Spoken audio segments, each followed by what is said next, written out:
No proven loyalty to its former authoritative force. No proven loyalty to its former authoritative force. As a new form of power introduced the possibility of a new path, new opportunities, new choices. Verse 2 goes to say, otherwise grace is no more grace. Otherwise, grace is no more grace.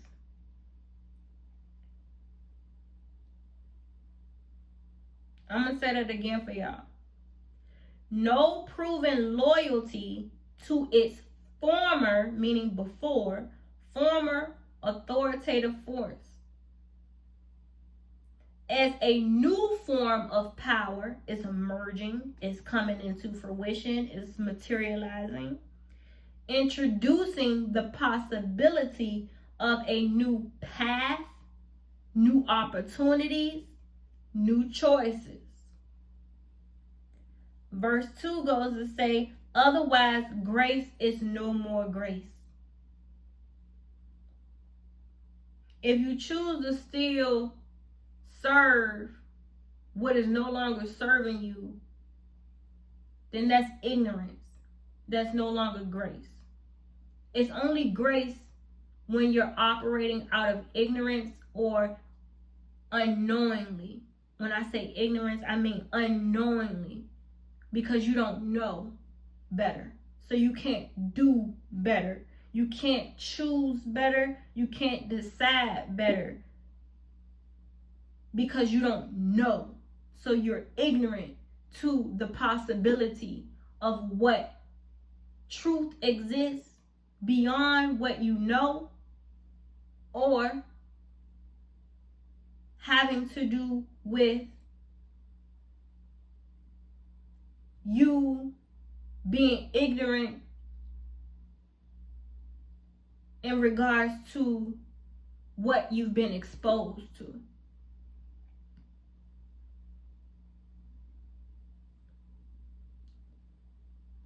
And that's okay.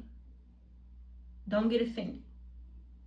That is okay. I've been there before. That is okay. But that's why you have to be diligent in the pursuing. That's why you have to be diligent in the pursuit of truth. The pursuit of truth through Elohim. There will be certain truths that are buried, certain truths that have been covered, masked,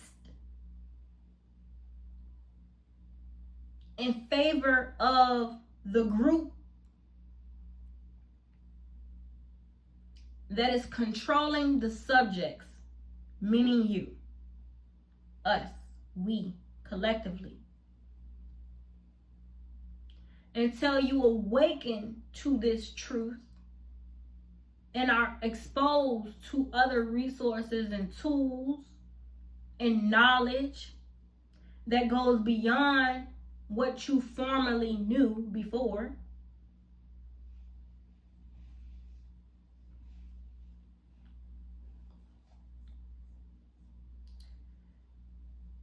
you are still operating within grace, Elohim's grace, because Elohim know that you don't know. You're unaware. You have yet to learn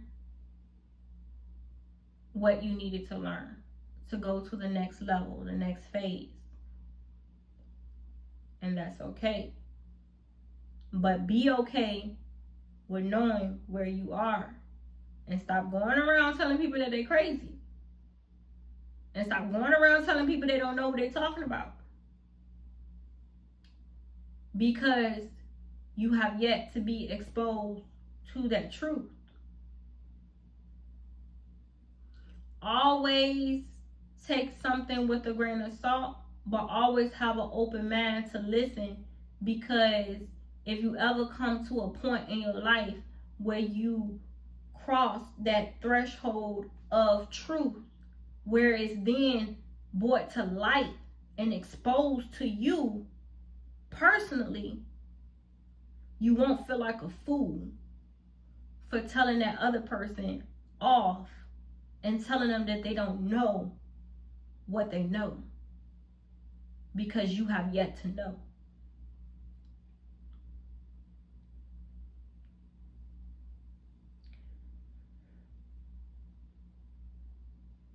The definitive of grace is the unmerited favor and love of Elohim extended to humanity, particularly in the context of salvation and forgiveness of sins.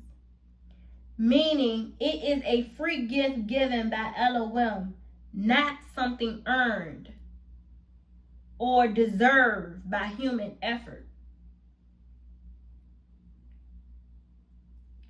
Unmerited favor is defined further as grace, which is the concept of receiving something good that is not earned or deserved. It is a gift or a blessing given freely without any merit or worthiness on the part of the recipient, because you don't know. I call it blind favor. It's the sense of unconditional love, salvation. So verse 3 goes to say that you get two choices: to move by works or to move by grace.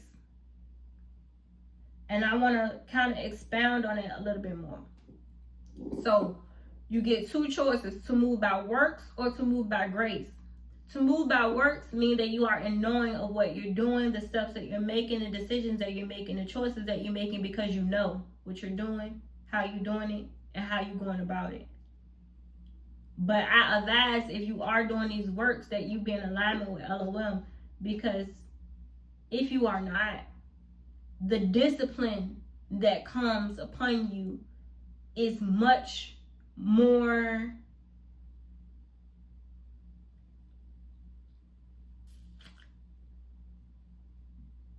the disciplinary actions that Elohim takes is a little bit more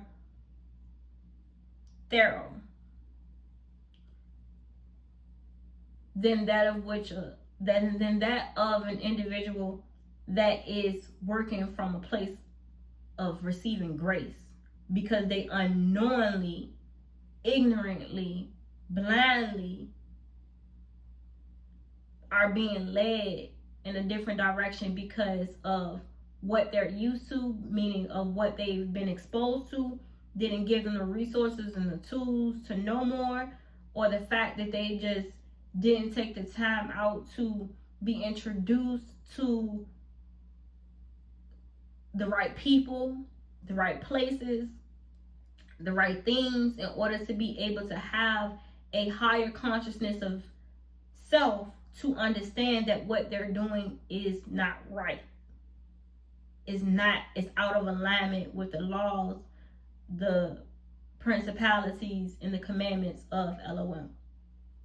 And because of that, they receive grace. More grace than an individual that is knowingly doing something. There is no such thing as free will. I told y'all that, but this before, and I broke that down to y'all. I really don't want to expound too much on that. If you want to know why I said that there is no such thing as free will, even when you think that you have free will, you can go back to that reading that I gave y'all, and you will understand as to why there is no such thing as free will. There is no such thing. There is no such thing as free will.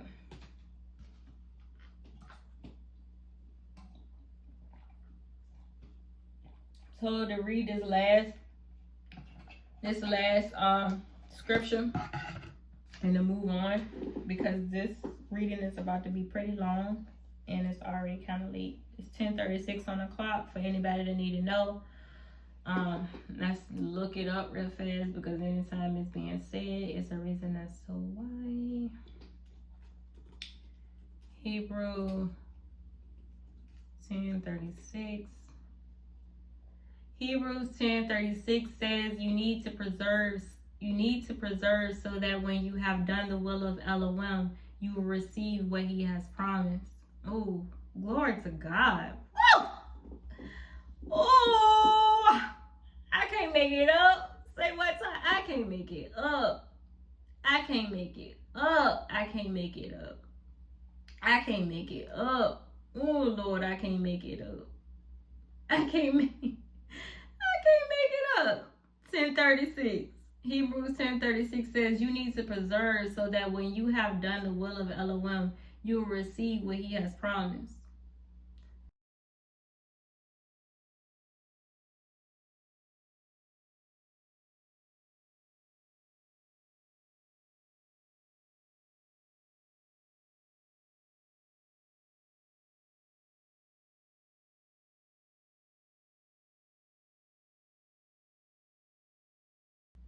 This verse encourages believers to have patient endurance through trials so that they can ultimately receive their reward from Elohim.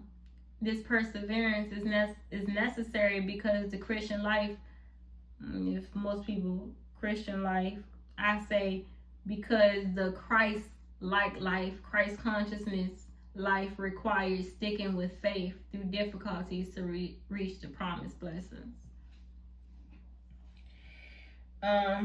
So we're going to jump into Romans 11, chapter 11, verse 7.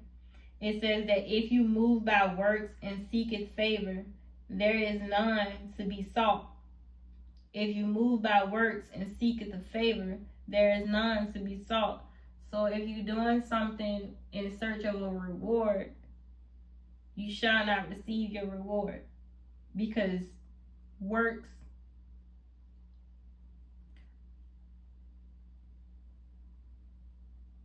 should be done without the seeking of a reward. Just do it because it's the right thing to do. It's what you're supposed to be doing.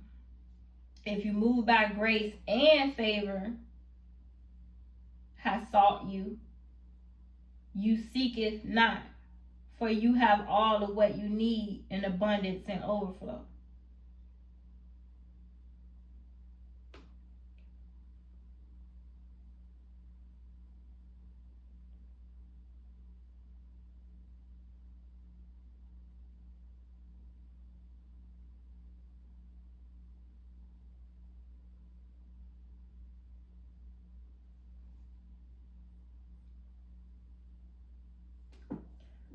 Elohim blesses what you do not know, not what you know. Elohim blesses what you do not know, not what you know.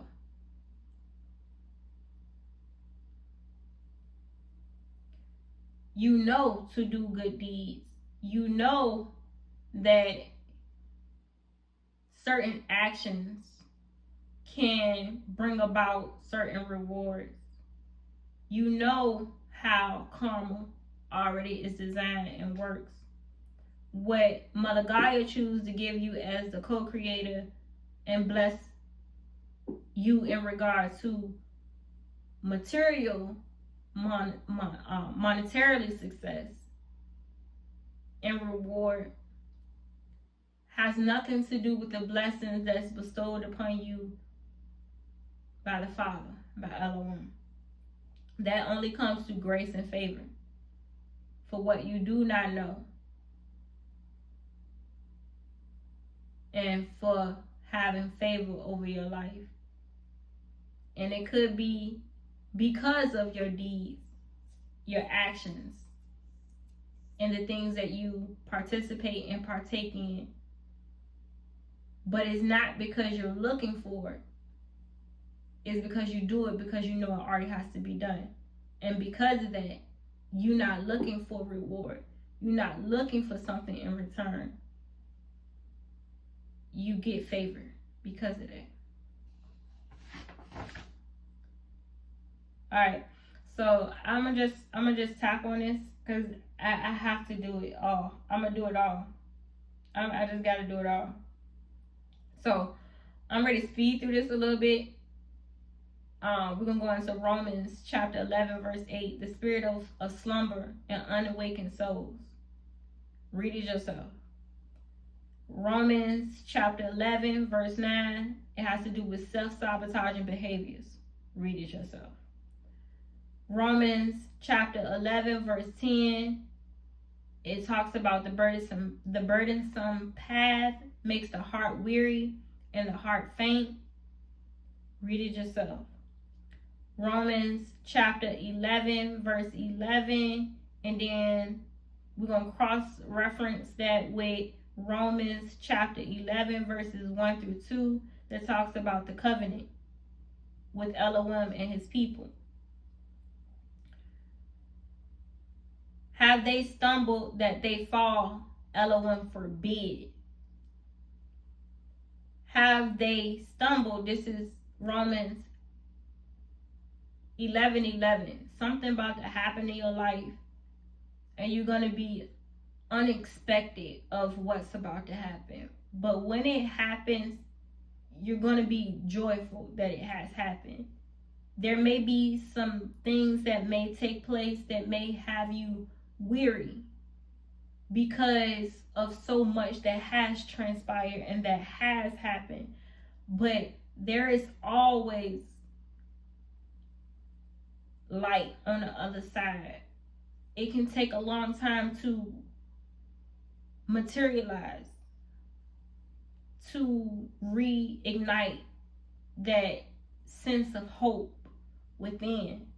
But know that once that light has been reignited, the flame is burning, and Elohim is going to bring justice for any wrong or weariness that has been brought upon your head. So Romans chapter 11 verse 11 goes to say, have they stumbled? Have they failed? Elohim forbid. Hath, verse, this is going into the next. It says, hath Elohim cast away his people? Elohim forbid. For I am also an Israelite, of the seed of Abram, of the tribe of Benjamin. Jealousy towards Gentiles due to salvation given to the Gentiles because of the disobedience of the Israelites. This is all in divine plan. Israelites fall is the rising of Gentiles. Israelites jealousy be the riches of the world and the diminishing of them, meaning the Israelites. Israelites being jealous of the Gentiles being rich and having all of what they feel is theirs, having to do with monetary and material gains, the diminishing of them, be the riches of the Gentiles. How much more their fullness? At some point, they will find their way needing me. This is Elohim saying, needing me, my love and my grace, and by it they shall show works or grace. So Elohim goes to say,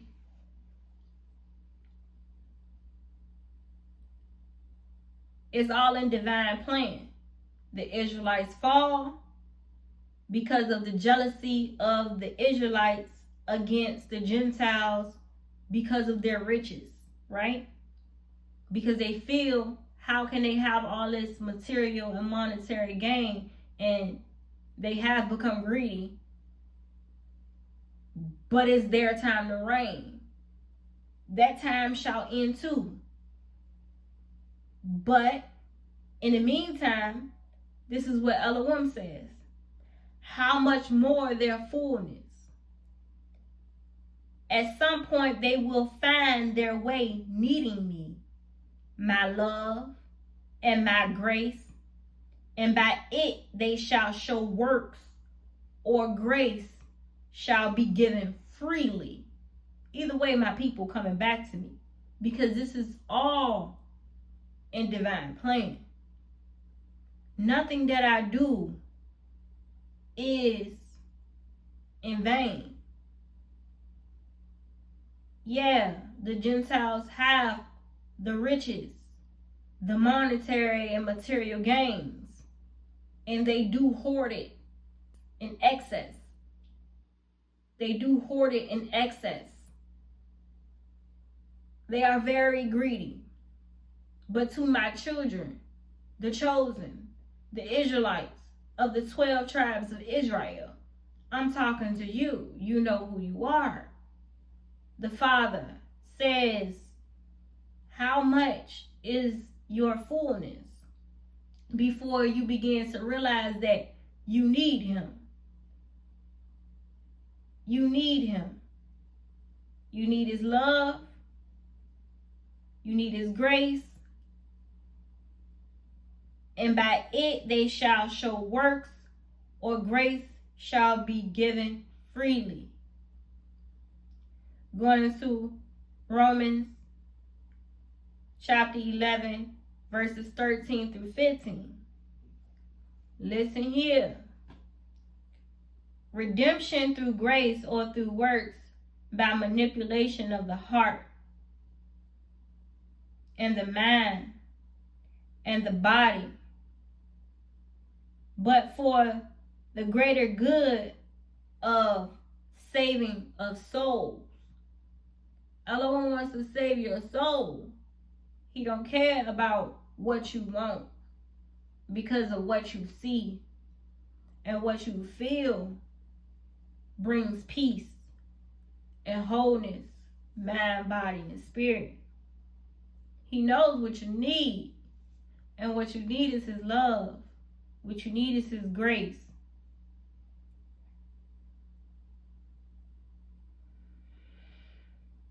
To save your soul.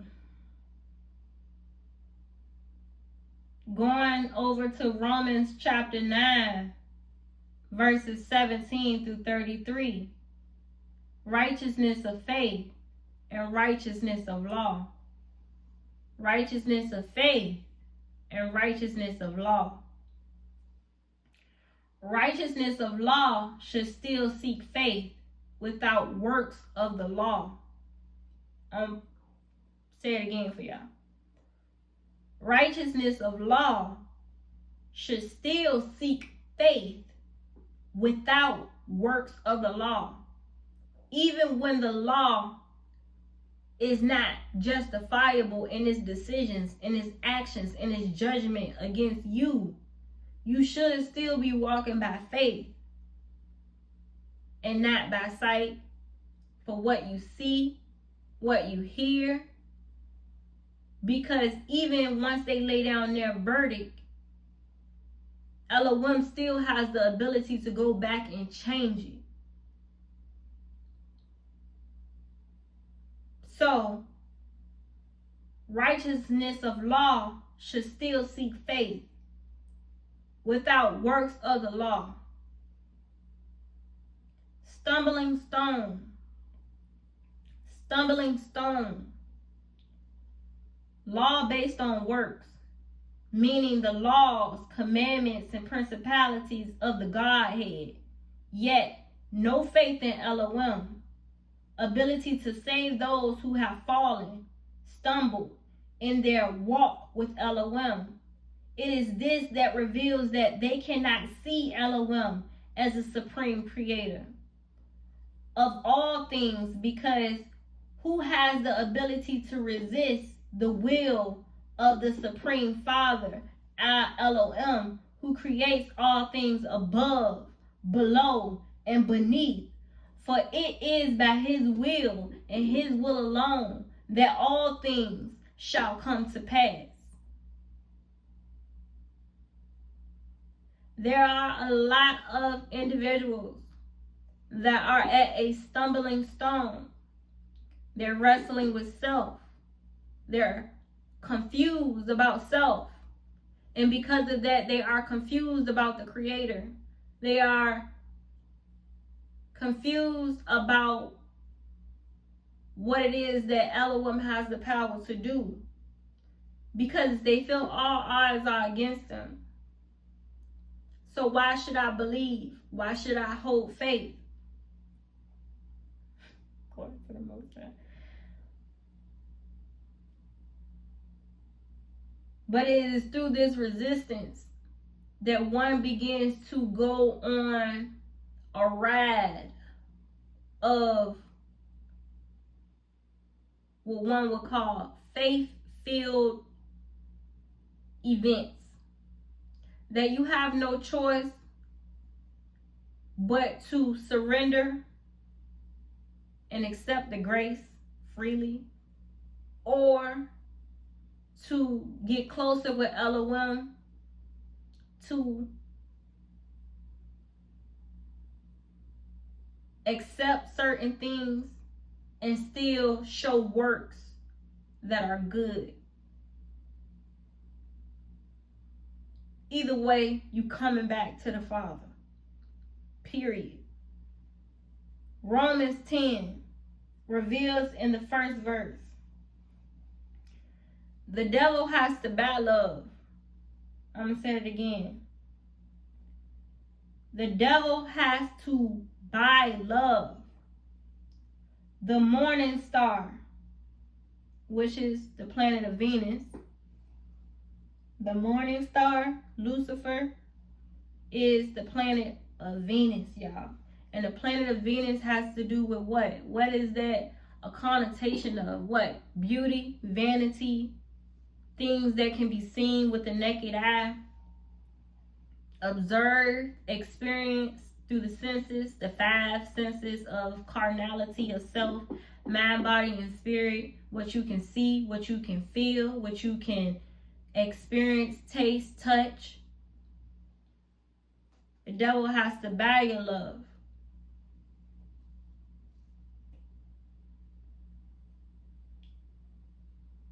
Venus is called the morning star or evening star. According to the King James Version in Isaiah, which is considered to be the book of truth, it says that, so I asked the Holy Spirit if the information that I was receiving is true, because I always take everything back to the Holy Spirit too, any information that I find out, which is why I tell y'all to do the same thing. But the Holy Spirit said that, yeah, it is the book of truth, but it's considered to be the small book of Revelations. It's like, because Isaiah is a prophet, so he's prophetically talking about the end times before they happen, and you'll realize that with a lot of the prophets that prophesy the end times, a portion of it, a period of it, and Isaiah so happened to be a prophet in enlightening the truth in regard to the end times. So this is important, y'all. So make sure you're listening or you're writing this down. And before that, in the Vulgate, the late 4th century, in Latin, is translation of the Bible, not as the name of a devil, because it's more than one. It's more than one, y'all. A legion of fallen angels. A legion of fallen angels. Collectively, a legion of fallen angels. And I'll expound on that at a different time. It's not the time or the place.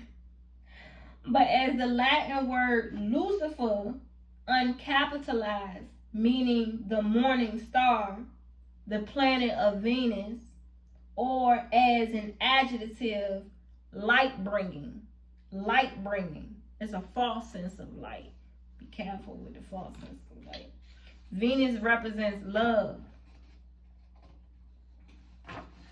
It also represents beauty, vanity, like I said, what you can see, what you can feel, what you can taste, touch, smell, has to do with the cardinality of the mind, body, and spirit, having to do with the senses, the five senses. They call it the twilight experience. False light bearers. Operating out of your shadow. We all been there, so don't act like you don't know.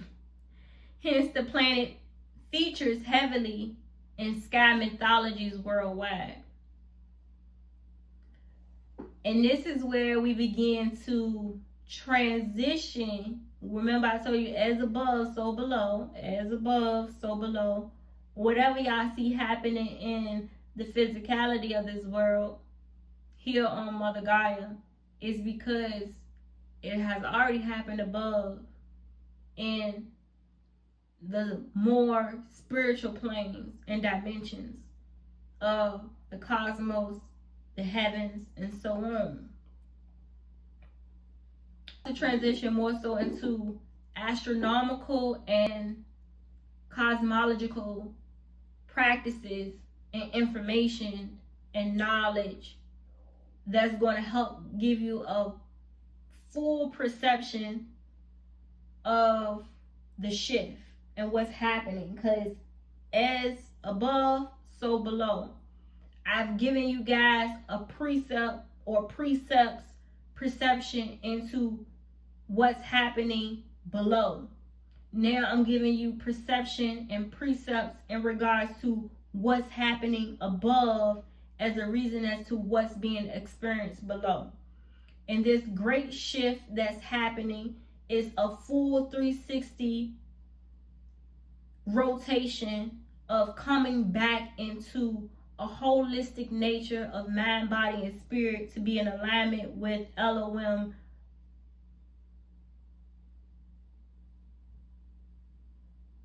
and what you've been called to do and what you're supposed to have been doing in order to transcend the mundane, in order to ascend to a higher consciousness of self, because the end goal ultimately is for the masses, most of you, however, not all, but most of you, to come into an awakening of self, mind, body, and spirit, to be at a higher level of consciousness of self so you can transcend the mundane and ascend to a higher level in order for you to be able to be prepared for the new world that's to come, in order for the revelation to take its full form and come into fruition.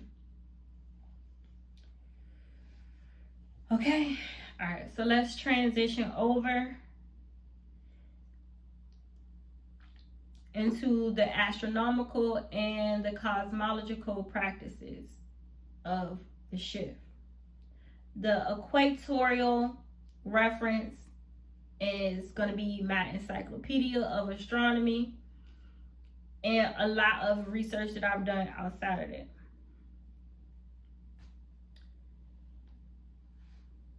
So y'all know that half of the earth is a equator line that exists. You cannot see it, but it exists. That's why I tell y'all guys, everything has a spiritual basis. You guys, if you can accept that there is a equator line,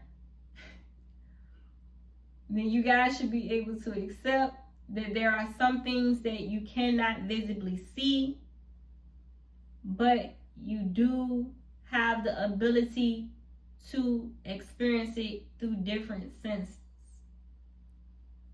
With new technology that they've created, they sometimes give you guys ideas of what something may be like, how it functions, and how it operates. But only Elohim knows these things. Ignorance is bliss. Equator, imaginary. The equator is an imaginary line. I'm going to say that again for y'all. The equator is an imaginary line. And this is where I was talking to y'all about how they introduce our children in these public institutions, meaning schools, that teach them certain things that incorporates spirituality in combination with the studies of the spiritual nature of the universe, the cosmos, and the spiritual body of the human being. Never really given too much information into why these certain subjects is being studied in these public institutions because of hierarchical positions and placements of the elitists and people with power and control that wants to keep it that way due to monetary and material gains.